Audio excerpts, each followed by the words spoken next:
On aurait dit un immense drap de toile d'araignée. Quand on bouge quelque chose, il y a une araignée cachée derrière. Au printemps 2021, des pluies intenses s'abattent sur la région de Sydney et causent les pires inondations depuis 50 ans.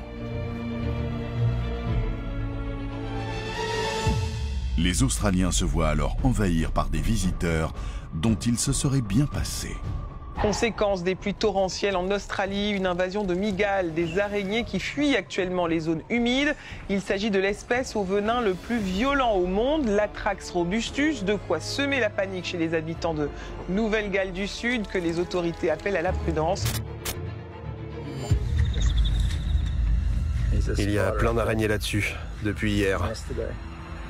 C'est le scénario catastrophe qu'a vécu Matt Lovenfoss en mars 2021.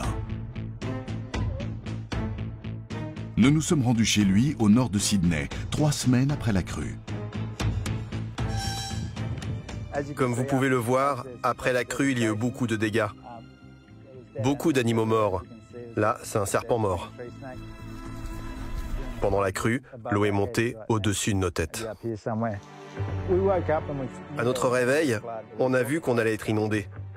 L'eau montait lentement et vers midi, ça s'est accéléré. En 10 minutes, il y avait 50 cm d'eau sur la route. Dès le début de la crue, la maison de Matt se transforme en véritable arche de Noé.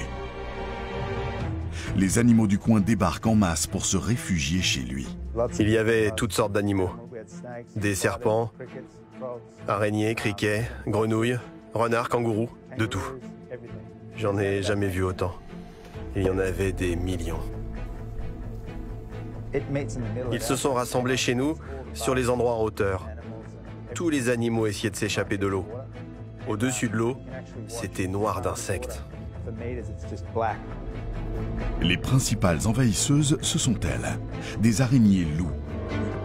Cette invasion apocalyptique, Matt peine encore à y croire. Il n'aurait jamais imaginé voir autant d'araignées dans sa maison et son jardin. Les araignées ont envahi la clôture, l'intérieur de la maison, elles étaient partout. On ne pouvait plus voir la clôture tellement elles étaient nombreuses. Elles sont restées 3 ou 4 jours et ensuite elles se sont dispersées et elles ont tissé leur toile.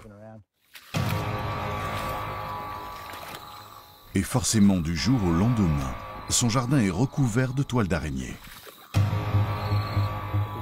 On aurait dit un immense drap de toile d'araignée. Au bout d'une semaine, elles ont commencé à partir. Mais encore aujourd'hui, quand on bouge quelque chose, il y a une araignée cachée derrière. Et il y en a toujours plus que d'habitude.